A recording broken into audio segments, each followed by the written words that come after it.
Nie powstrzymam się. Ja nie wiedziałam, o co chodzi, jak wysłałaś.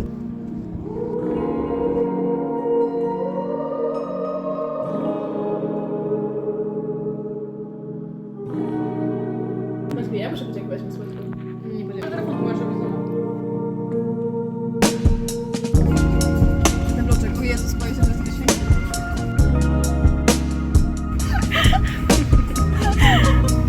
Bawi.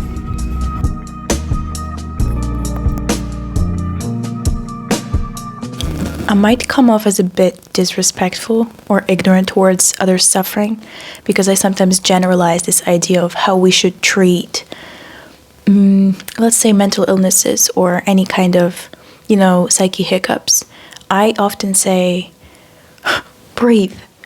That's the advice that I give people. That's the advice that I give myself. If we all collectively distanced ourselves from this stream of thoughts, gained consciousness as the observer, and realized that we have control over the amount of attention and the relevance that we give to each one of those thoughts, we could be living in this beautiful utopia. I truly believe that. Because the world that you see around you is the reflection of your mind. And if you believe that you're not in control of your mind, you're kind of lost. And it doesn't mean that you should brush off your feelings, but I treat my thoughts that are not comfortable, that are not soothing, that are not peaceful, as background psyche hiccups. I never identify with them, and that helps me distance myself from this purely dumb idea that I'm not in control of my mind, because I am. If you gain consciousness of the fact that you're the observer, you're the ruler of your brain, basically. You operate the system, you have control over the amount of attention you give to each thought that flows in this infinite stream that seems to be so chaotic at times. When you regain that consciousness, when you take that power back, you gain your life back. You regain health. This video is inspired by a question that I got under one of my videos. It was rather a suggestion about fearful thoughts, how to deal with thoughts that make one fear. Me personally, I know a lot about this because I fell into this cycle of anxiety and generally traumatic experiences. I would say very intense hiccups this past year. It's been very difficult, honestly. It's been very, very challenging, but I definitely came out of this stronger. I learned my lessons, and the main lesson, like the main conclusion that I came to, is that you are suffering in your mind, not in reality. Just let it sink in, because that's the truth. It's very difficult to realize this, to accept this, to let this truth exist in your mind while you're in it, while you're experiencing a traumatic event, or while you're hurting, while you're in pain. Because first of all, on the ego side, it's very difficult for your ego to invalidate this power of the thoughts that are causing you suffering, because it seems like such a relevant weight on you, like you're doing something meaningful, like you're going through something huge, and it almost gives you comfort. That's why people sometimes get trapped in anxiety and depressive disorders, because it's comfortable to an extent. But besides the ego part, it's also very difficult to realize this on a body level, because while you're experiencing something painful, traumatic, something that deeply hurts you to the core of your heart, you are dysregulated. Physically, your nervous system is going through a breakdown. It needs rest, it needs assistance, and it's hard to realize these truths that will help you get out of this while you're in them. Meditation is really helpful in these cases. Breathing through things, as I said, is one of the things that you can do to soothe your system, to have a little bit of space, to let these peaceful thoughts flow in, because you have this infinite stream of everything. It's chaotic, it's hurtful, it's dysregulating you even more. You have these crazy ideas. That's how psychosis works. Your brain invites everything and anything just to save itself. And it's too much. You can't even differentiate what's good and what's not good for you. Your boundaries are not there. You're just trying to save yourself and you accept everything. I went through this thing where I literally accepted every thought that I had because I thought that, it's here for a reason. every Instagram quote had so much relevance, had so much value that, it became like a truth in my mind that every thought that I have has a meaning, has a reason. It's very valuable. It was given to me. It's a gift. So each thought, I unpacked every crazy idea. I unpacked every connection that I made. Everything was a synchronicity. That's also how your body works when it's dysregulated. It views everything as a synchronicity. That's how you're trying to explain to yourself why something is happening. When you're very confused, when you're very lost, your body is trying to make sense of this pain. So you start seeing everything as a synchronicity. I do believe in synchronicities, but I don't go so deep into that. I'm very, very good where I'm at, right here in the present moment. When you regain consciousness of the fact that you're the observer of this thought and you're the pilot of this machine that is your mind, you remember that peace is your birthright. It's your natural state of being that you deserve at all times. And these psyche hiccups is just a background noise that you can consciously choose to give attention to or not, and the amount of attention as well. And look, the thing is, I can give you all of these truths, but if you are in it, as I said, it's going to be very difficult for you to realize it, to take it in, to accept it, to be able to practice it. So the first thing that you need to do is you yourself, as the pilot of your own mind, repeat to yourself and affirm that you are in control of what is happening inside your space. You need to realize that you hold this space. What helped me a lot was, instead of saying I escaped my anxiety, I'm no longer in my anxiety, say I discarded my anxiety. Because it kind of helps you visualize how you hold space, how you invite these ideas consciously or unconsciously, how you are the space where the thoughts flow. And they're flowing to you. They are your guests. So you have the keys to the doors that you lock or unlock. You have the power to invite them or ask them to leave. This is a short practice. You can now close your eyes and just for a second, notice all of your thoughts. Whatever you're thinking about. It can be literally anything. I obviously don't know what you're thinking about. Try to stop these thoughts right now. Try to, be quiet and make your mind go silent. It's impossible. You can open your eyes. If you're not able to start or stop the process or control it in any way, how can it be you? This idea proves that you are clearly not your thoughts. They are guests in your space. And the thing that you are in control of is the amount of attention that you give to them. But their presence is there for a reason. I truly believe that we don't have to fight anything in this world. The path of acceptance, the path of least resistance, the path of growth is very peaceful. Because it's your birthright, it's your natural state of being, it's how it is. God operates through love, and everything that shows up in your life, no matter how it feels, is from love. As well as fear, it is from love.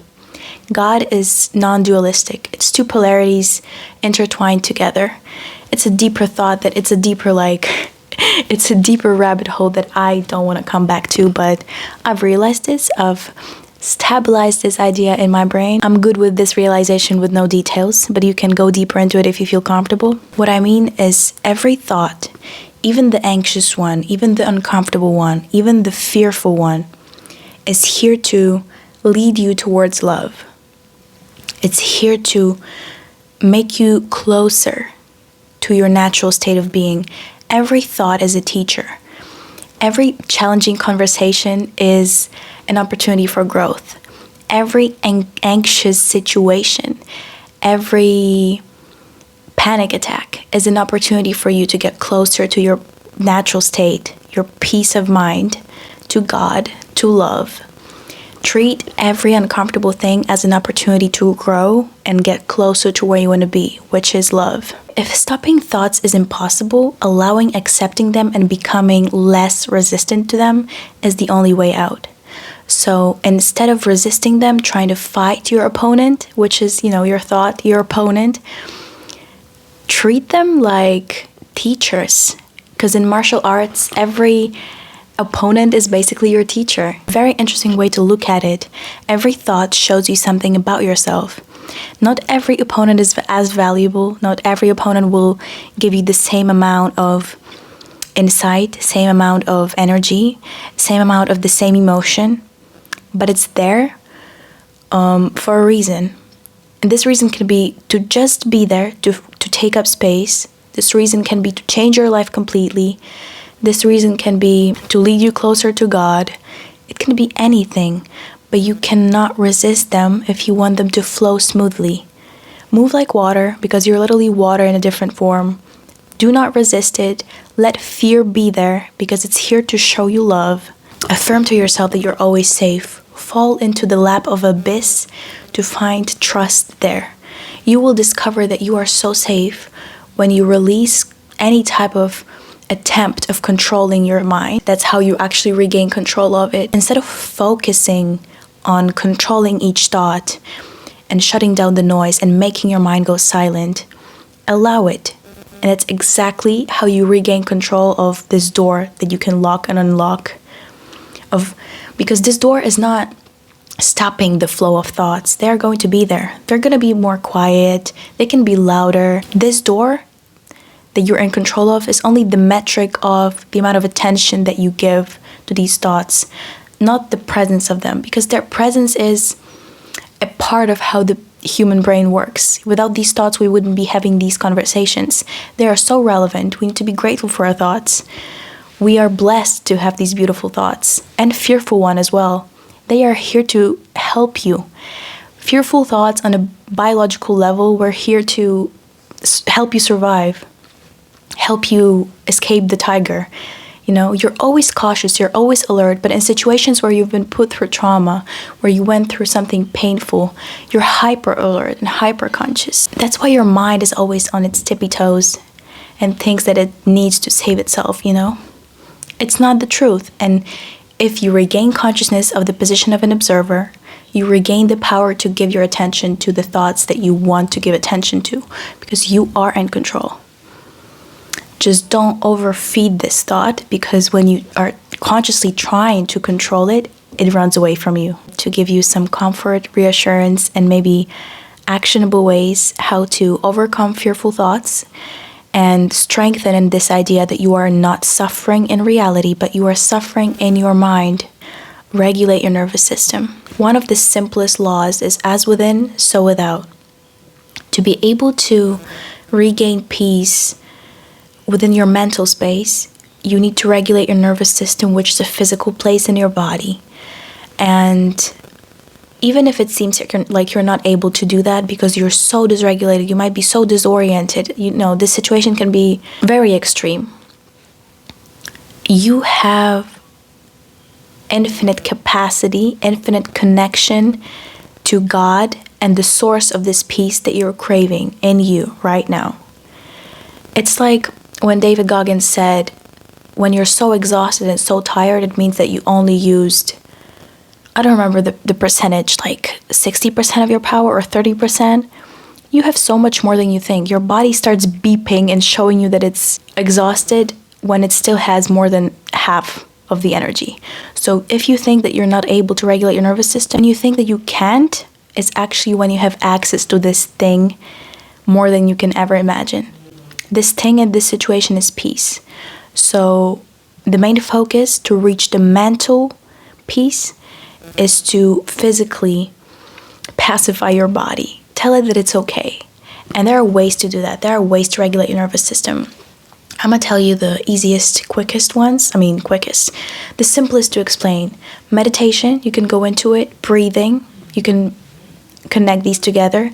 It will put you in a state of relaxation. Work with your vagus nerve, which connects to it goes through your gut. Watch what you eat, because it can irritate your nervous system as well. I can make a whole video about how to regulate your nervous system, but I would have to really make notes for this video, maybe script it a little bit, just plan it a bit more so you could actually use it. Go on long walks. Don't overstimulate your system so much, because it's already dysregulated. It's already overstimulated. It's already very exposed to this infinite flow of thoughts. So don't listen to music, maybe. Don't watch any movies. If they give you, it depends on the stage of dysregulation that you're in, because I remember when I was extremely dysregulated, I couldn't even listen to anything that had text in it. I couldn't even, have a conversation with anyone because I was so overstimulated. Like literally, I couldn't even listen to what my mom was saying because my thoughts were just not doing good. So what I listened to was just brown noise, white noise, things like that. They just put you in this state of, everything is fine, but on a very biological level, like you're not even consciously thinking about it. It's just something that you can do to just assist your body with its own self-regulation, because you can't make yourself go through something. You can only assist your body to heal itself.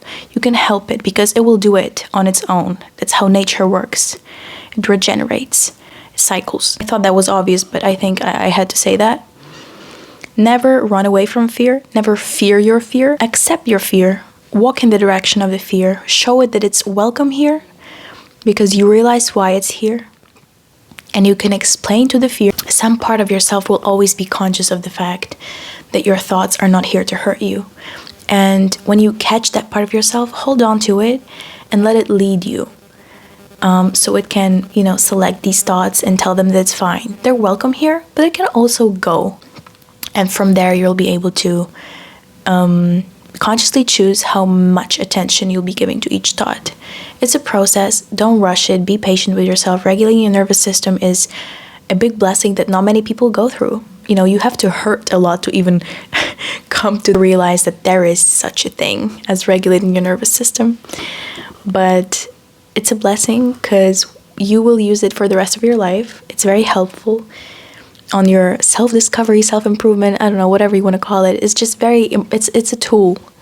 It really connects you with yourself, with your heart. You can show up for yourself better, deeper.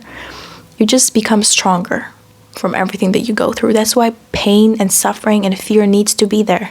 So don't run away from them. Notice them in your mind. Express your gratitude towards them, and that's how I feel like the energy is going to go away itself, because it will fulfill its mission in a sense. It's like your thoughts will realize, okay, yeah, we did what we were supposed to. She got the lesson, we can go. They will go away on their own. It's like with healing any type of illnesses, like when you're coughing, it means that your body is trying to release some inflammation, some mucus. There's something going on inside you that needs to be healed. And unless you provide your body with assistance how to regulate this inflammation, you give it good electric food, vitamins, a lot of water, ginger tea, whatever you're consuming to help your body heal this inflammation, it's like a lesson learned. It's you realizing what you've been doing wrong, what was the reason of this inflammation, and so that illness just goes away. Every fearful thought has value, but remember that it's not the same. Not every thought is as valuable as the other, because it's essentially just like a river. It's a stream of consciousness. You don't need to give every thought so much power. You choose the amount of attention. As I said, you can consciously choose the amount of attention that you give to each thought because you're in control of your mind. I really wish you to reach this grounded state of self-regulation and inner strength so that each fearful thought that you get, you treat it as a teacher. You treat it as an opportunity to grow, not as a curse, not as something to run away from. You're able to invite it, give it grace, give it space to be here so it can go away on its own. And so you can control the amount of attention that you give to each thought that you know that isn't serving you. Remember, most of the time, you're not suffering in reality. Your mind is over-exaggerating because it's doing it from love. It's trying to save you. It's trying to help you. But you are in control of this machine, so you can remind yourself that you're only suffering in your mind. And again, you are in control. Hydrate and hug someone, or yourself, or a tree, or me. Okay, again. Where my hug at?